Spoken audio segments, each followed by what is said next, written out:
Ayun. Kasi yung presence ni Lord yung sumama sa amin nun. Yung mga panahon ng lowest point namin. And Hiraya means deep hope or fruit of one's dreams. Kasi, ayun, siya yung bunga ng mga iniiyak-iyak ko nun. Yung mga prayers ko, tsaka mga hope ko, gano'n. And last, miracle. Kasi kung hindi nag-intervene si Lord, wala si Baby Siomay. Ayun, so,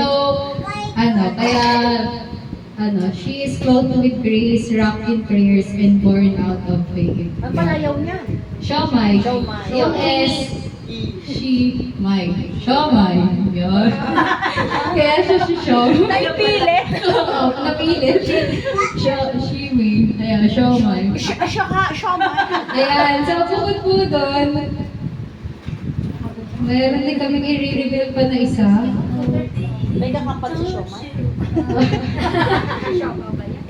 Siopaw? Yeah! Meron siya. Ang laki na. Oo nga. Di ba sabi sa'yo na, ikaw ka. Si Bibi mo? Bibi na lang alam siya. Bibigyan mo na siya. Ay, nagbabasketball na. Wala na nun to. Tao sa ito ka. Bilang mo nga, we. Bilang mo nga yan. Matapos! Kuya ka rin nga siya. Ay, anya, ilong na ilong mo. Sabay ka na. Yung nakikita kay Kuya Mer. Pinag-anan mo kasi yung Kuya Mer. Yung mga Kuya Mer eh. Pati ilong niya eh.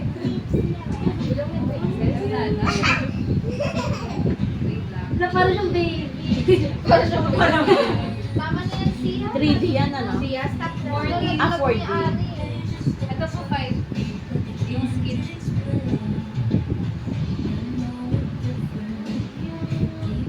Laki ilong niya na.